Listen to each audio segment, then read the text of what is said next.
మీ ఎలాంటి వ్యాపార ప్రకటనలకైనా వెంటనే మా ఛానల్ సంప్రదించండి. ప్రేక్షకులందరికీ నమస్కారం. ఈరోజు మన స్టూడియోలో ప్రముఖ ఆధ్యాత్మికవేత్త, వేదిక్ ఆస్ట్రాలజర్ గోనుగుంట్ల సురేష్ బాబు గారు ఉన్నారు. గురువుగారితో మాట్లాడేద్దాం.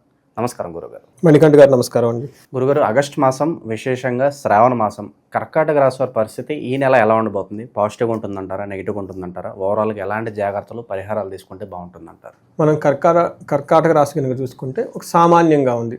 పెద్ద ఒడిదుడుకులు ఏమీ లేవు అని చెప్పుకోవాలి. ఎందుకంటే గురువుకు విపరీత వేద ఉండటం వల్ల గురువు వీళ్ళకు కొంచెం అనుకూలించే అవకాశం ఎక్కువగా ఉంది.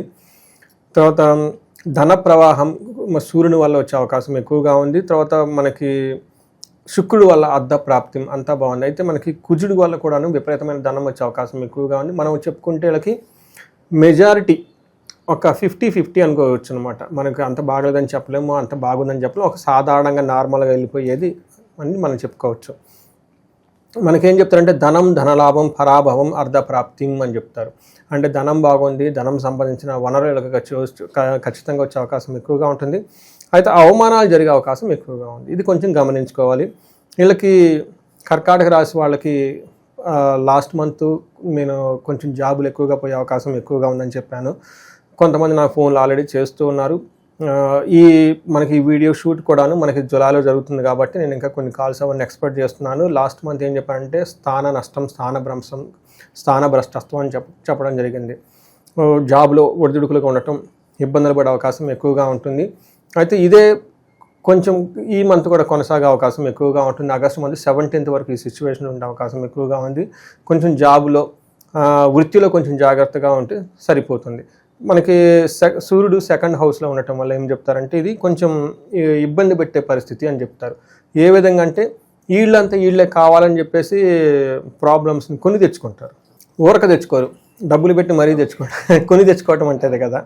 వీళ్ళకి ఏమవుతుందంటే హీనత్వం, దుష్ట సంసర్గో, మనస్తాప, శిరోవ్యధ, నిష్ఫలం కృషి వాణిజ్య విత్తరాశిగతౌ రవి అని చెప్తారు. అంటే ఈ టైంలో వీళ్ళకి బాడీలో కొంచెం వీక్గా ఉండటం, దుష్ట సంసర్గ, దుష్టుల సవాసం వీళ్ళే పడతారు పోయేసి, మనస్తాపానికి గురవుతారు, అయ్యో అనవసరంగా ఈ పని చేశాను అని చెప్పేసి. తర్వాత శిరోవ్యధ, విపరీతంగా తలనొప్పి రావటం, ఏదైనా కనుక పని చేస్తే అందులో కలిసి రాకుండా వీళ్ళకి కొంచెం అప్రిషియేషన్ అనేది ఏముండదు. ఏదైనా పని కనుక చేస్తే అందులో ఫెయిల్ అవుతూ ఉంటారు అనమాట.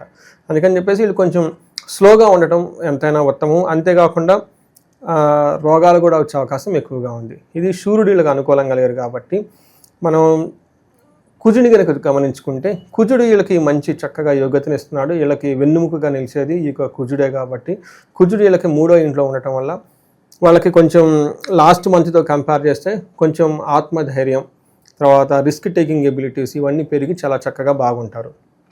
మనకు 3వ ఇంట్లో కుజుడు ఉండటం వల్ల ఏం చెప్తారంటే విత్తలాభం, సదా ఆరోగ్యం, ఇష్టసిద్ధి, సుఖావహ, వస్త్రలాభో, ధన ప్రాప్తి, తృతీయ స్థానకే కుజ అని చెప్తారంటే ఈ టైంలో వీళ్ళకి ధన ప్రవాహం బాగుంటుంది, ఆరోగ్యం బాగుంటుంది, అనుకున్న పనులన్నీ ఏదో ఒక విధంగా అనుకున్న విధంగా చక్కగా కంప్లీట్ చేసుకుంటారు, వస్త్రలాభం ఉంటుందని కూడా చెప్తారనమాట. మనకి మనీ ప్రకారంగా బాగుంటుంది, ప్రొఫెషన్లో బాగుంటుంది. చక్కగా వీళ్ళకి చిన్న ప్రాబ్లమ్స్ ఉంటాయి కానీ అవన్నీ మనకి కంట్రోలబుల్ రేంజ్లో ఉంటాయని మనం చెప్పుకోవాలన్నమాట. ఇందాక చెప్పిన విధంగా దుష్ట సమాసం పట్టడం, వీళ్ళంతా ఇల్లుపై చేసుకోవటం తప్పగా మామూలుగా అయితే ప్రొఫెషన్ కానీ వేరే విధంగా అంత అనుకూలంగా ఉంది. 12వ ఇంట్లో శుక్రుడు ఉండటం వల్ల ఇగైన్ ఇది మనకేం చెప్తారంటే కొంచెం మిక్స్డ్గా ఉండే అవకాశం ఎక్కువగా ఉంటుంది.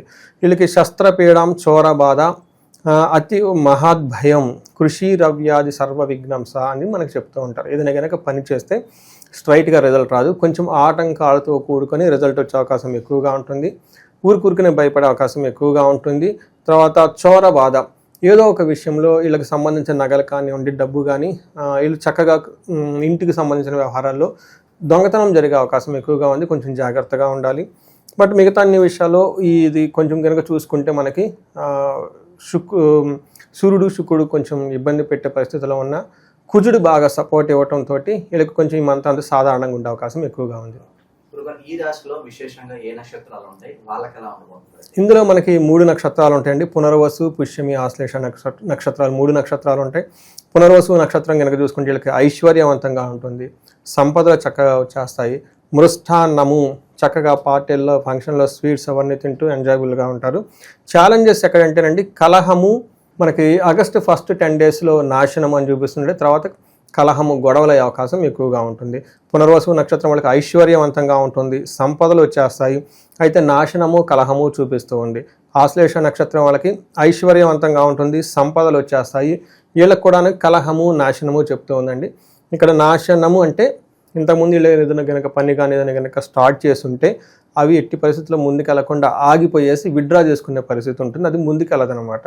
అదేవిధంగా మనకి కలహం అంటే గొడవలు వచ్చే అవకాశం ఎక్కువగా ఉంటుంది. ఇవి కూడాను సిబ్లింగ్స్తో గొడవలు ఎక్కువ ఉండే అవకాశం ఎక్కువగా ఉంటుంది, అన్నదమ్ముల మధ్య, లేదంటే భూమికి సంబంధించిన వ్యవహారాలు, రియల్ ఎస్టేట్ రిలేటెడ్, తర్వాత వీటికి సంబంధించిన వ్యవహారాలు. వీళ్ళకున్న కాంపిటేటివ్నెస్, అగ్రెసివ్నెస్, కోపం, వీళ్ళ బిహేవియర్ వల్ల గొడవలు వచ్చే అవకాశం ఎక్కువగా ఉంది.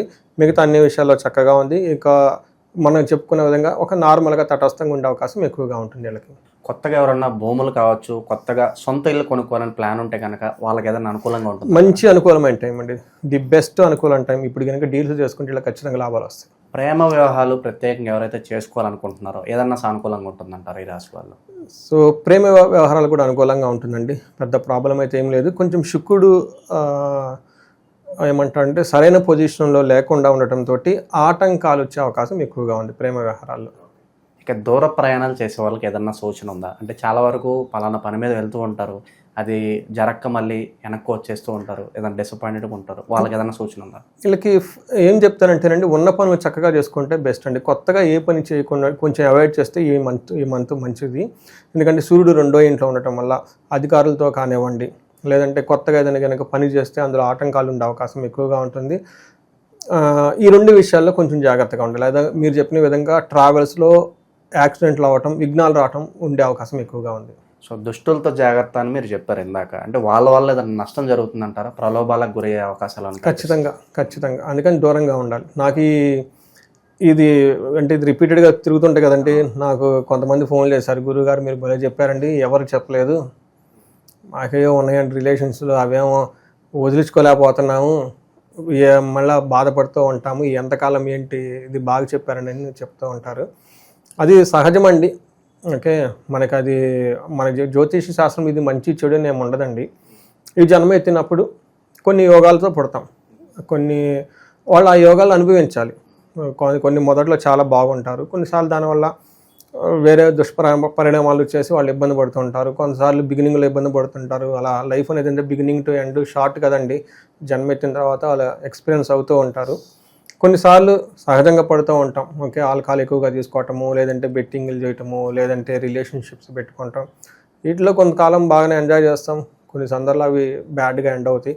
కొన్నిసార్లు కొంతమంది చాలా తెలివి కలవాళ్ళు చక్కగా మేనేజ్ చేసుకుంటారు, అలా రకరకాలు వెళ్ళిపోతూ ఉంటుంది. సెప్టెంబర్లో సార్ విశేషంగా మనకి స్టూడెంట్స్ అబ్రాడ్ వెళ్ళి మాస్టర్స్ చేయాలనే ఆలోచనలో ఉంటూ ఉంటారు కదా, వాళ్ళకి ఏదన్నా సూచన ఏదన్నా ఉందా ఈ రాశి వాళ్ళకి? ఇది ఫారిన్ అంటే లాంగ్ ట్రావెల్ చేయాలని ఎవరైనా కనుక అనుకున్నారో ఇది వాళ్ళకి అంత అనుకూలం అయితే కాదండి. ఎందుకంటే 9వ ఇంట్లో శని ఉన్నారండి. శని 9th హౌస్లో ఉండటంతో లాంగ్ ట్రావెల్స్ అబ్రాడ్ అవన్నీ వెళ్ళడానికి డిలే చేస్తూ ఉంటారు. అందులోనే ఆయన రెట్రోగేట్లో ఉన్నారు కాబట్టి వచ్చే 100 days వరకు వీళ్ళకైతే అనుకూలంగా లేదండి. ఇక వ్యాపారుల సంగతి చూస్తే ఇన్వెస్ట్మెంట్స్ పెట్టడానికి ఇది సరైన టైమేనంటారా? ఎలాంటి వ్యాపారాలు బాగా కలిసి వస్తాయి అంటారు?